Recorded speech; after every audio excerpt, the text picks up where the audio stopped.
the biggest news story of the week is undoubtedly the fact that a guy shot a CEO dead in the streets of Manhattan. He got away with it for 5 days. He got a bike, an electronic bike, then he disappeared into a bus, and he was 250 miles away.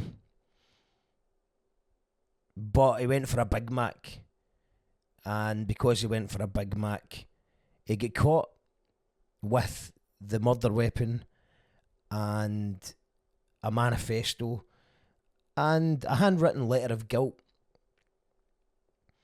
So I don't know if he wanted to get caught or he just really wanted a Big Mac, but he was just stoating about it. He got caught, big time, but his lawyer says that he's pleaded not guilty. The entire world is seemingly on his side, which is mental. The left and the right have been united and been pro-assassination, which has never happened before on any topic. And that's just how unpopular insurance companies are in the United States of America.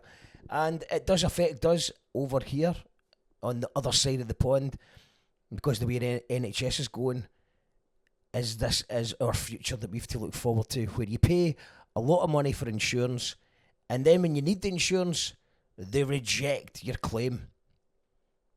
And that's what we're talking about today. It's inspired lots of talk about corporate greed. It's inspired talk about the unfairness of insurance companies. It's inspired a lot of memes, a lot of conspiracy theories, and we're just going to try and do a roundup of everything that's happened in the last week, and then I'm going to give my opinion, and then you can give your opinion, because you call that radio, so it's your call on, you call that radio. So I always like to hear what you've got to say in the comments. You call that radio. If you're listening to audio podcast, we're just looking at the footage here of, it looks like the gun. The gun was a 3D printed gun. See, at this point we thought it was some sort of hitman, but this guy is an IT guy who 3D printed his gun. Not only were 99% of people were for this underdog getting away with it, which is, I've never seen that before. But not only was everyone up for that, but half the internet fell in love with that killer smile. And then other pictures appeared where he's got his top off, and he's obviously been making gains in the gym, so we're getting compliments on his physique. And there's this one, that's quite a famous picture as well. Hi Joe. I think that was him in an Uber. Luigi Mangione. And then he starts shouting here. Luigi, do it. And it's completely out of touch. And it's an insult to the intelligence of the American people and its lived experience. Something about insulting the intelligence of the American people. Stage is looking a bit guilty, because he's allegedly got the weapon on him. He's got the admission of guilt, and he's got a manifesto. And then he's shouting about insurance companies as he's getting dragged into court. But then, to my surprise, his lawyer says he's pleading not guilty. So let's see this. I haven't seen any evidence that says that he's the shooter. So that's, like I said earlier, and I wasn't kidding around. A couple of things. If you're going to report something, report it accurately. And remember, and this is not just a small thing, the fundamental concept of American justice is the presumption of innocence, and until you're proven guilty beyond a reasonable doubt. And I've seen zero evidence at this point. So, I mean, I don't know if you want that guy to do the entire case, but this is the Pennsylvania case. He'll need to go to New York for the other case. But he literally says, I haven't seen any evidence that he's guilty. I've not seen any evidence of guilt. And So that means that if allegedly it is true, he's got the weapon, he's got the ID, the fake IDs, he looks like the guy. They're gone for not guilty. And why not? Because if it's a jury, then the jury could just find him innocent. Because it's going to be hard to find 12 people that haven't been screwed over by American healthcare. Okay, so this is the total revenue of United Health Group from 2007 to 2023. In 2007, it was a paltry £75 billion. Last year, 2023, was £371 billion. So 300 billion is 300,000 million. 300,000 million. We can't even get our head around that kind of money. They could practically make 400,000 millionaires. It might even be more. My maths might not be able to handle it. We are not designed, our brains are not designed to handle that amount of money. It's a lot of money. So United Healthcare's denial rate is 32%. So for people that maybe don't understand how the healthcare system in the USA works, you pay for insurance in case you get sick. And then when you get sick, United Healthcare says no. Computer says no. And they are winning the league of greed, which is 32%. Medicus 27, Anthem's 23, Atena's 20, CareSource is 20, and I think it goes down from there. So 32%.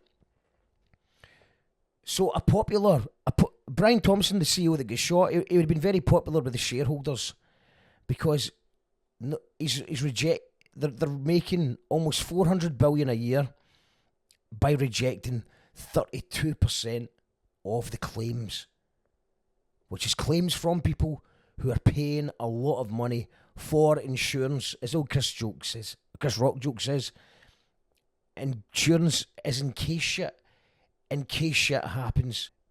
But there's a very famous phrase in the insurance world, and it's delay, deny, defend.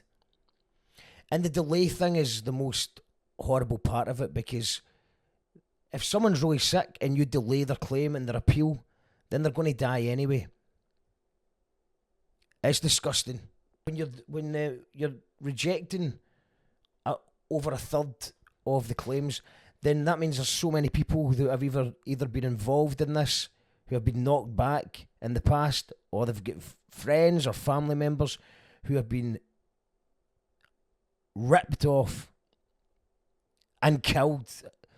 So, as far as I'm concerned, Brian Thompson getting him shot. We're on YouTube here, so I'm not condoning that. But you can see their point. You can see why everyone's pissed off and nobody is shedding a tear, apart from like Ben Shapiro and that. I mean, Ben Shapiro and a few of the Fox News guys and a few of the Newsweek guys on the right, but their viewers are not listening to it. They're trying to turn it into a left versus right thing, and nobody's falling for this one, because both people on the left and right can see with their own eyes that this is an absolute scam. And it's estimated about 10,000 people a month die as a result of these greedy policies. So that makes the CEO a mass murderer. There's no other way to put it.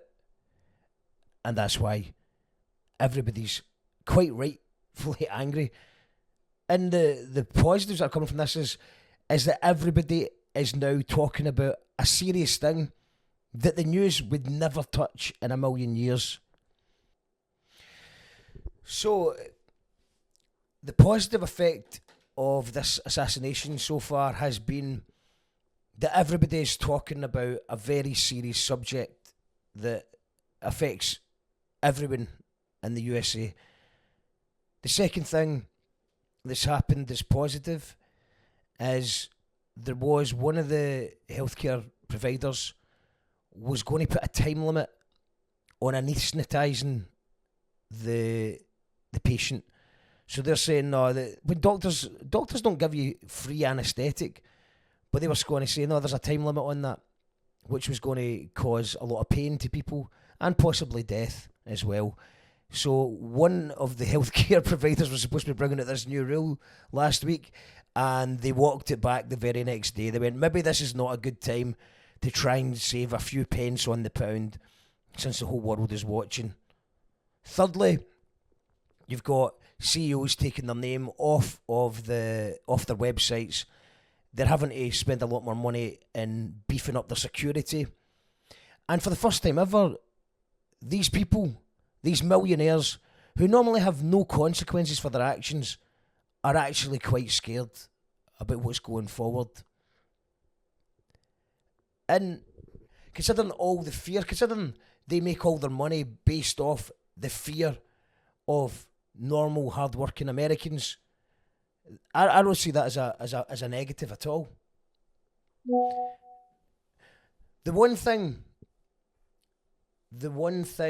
that is quite interesting though is Huawei was the mysterious man. Before he went for the Big Mac, he was getting away with it for 5 days. But before he went for that Big Mac, maybe he wanted to get caught, or maybe he was hungry. You know, he started the whole day off with a Starbucks, and he ends being on the run for 5 days by going for a McDonald's. Maybe this is a... I mean, he did leave an entire rucksack full of Monopoly money. So, you know, he seems like quite a funny guy. So maybe that was the whole point, to say something about capitalism. You know, start your day with a Starbucks, end with a McDonald's, and shoot a CEO in the middle. But the more you learn about the guy, you realise that he's an IT nerd that goes to the gym.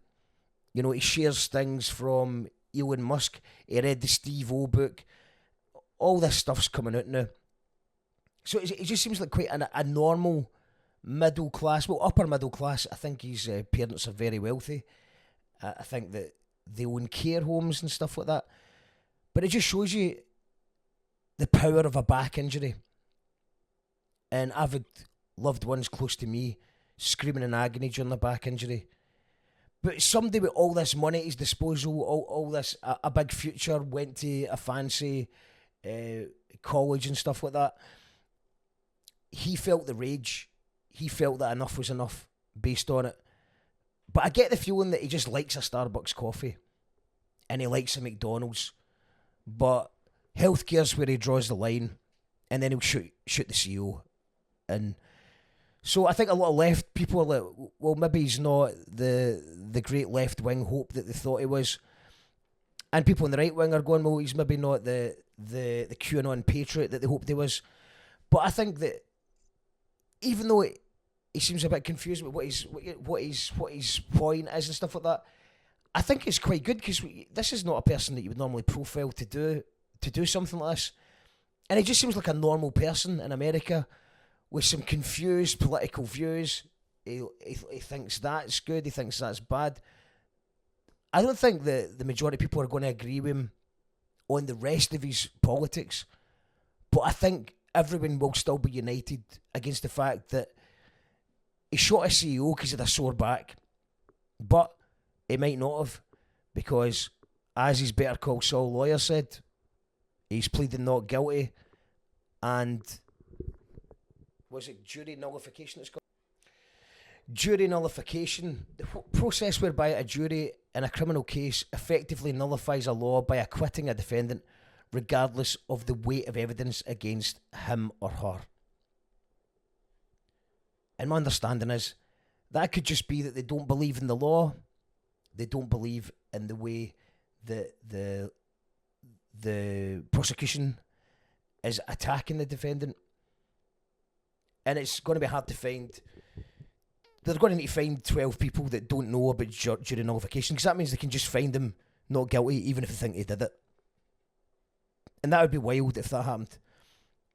And obviously, they can't allow that to happen because that will inspire a whole bunch of copycat killings. You know, I mean, America's terrible for the school shootings and the copycats. But here is actually somebody who's went mad and everyone's applauded them. It's crazy. I've never seen anything like it. I've never seen so many people united by it. And also for the CEO who was just doing his job or whatever, it turns out that he's also been was getting done for insider trading worth £120 million. So he also had enemies. So maybe more will come out. Maybe there is something more to it. Maybe it is down to his insider trading. Maybe.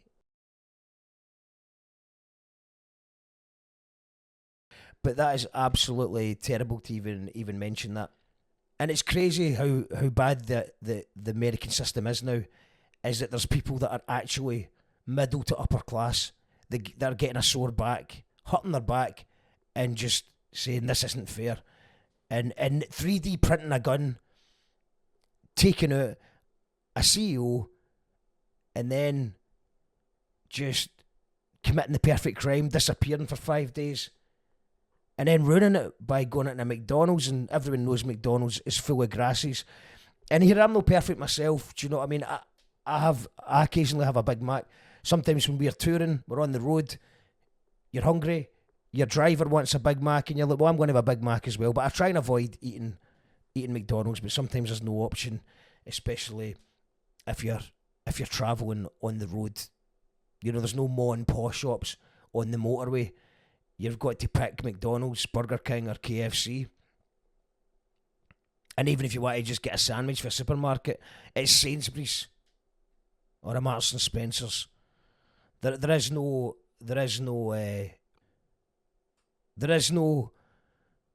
lunch of morality you can have on the motorway. I'll say you shouldn't be shooting people, but you can understand exactly where everybody's coming from in this one. But let me in the comments if you agree or you disagree. It's your call on You Call That Radio. Like, subscribe if you enjoyed it, and especially leave a comment because I'd like to hear your opinion on it all. Bye. Radio.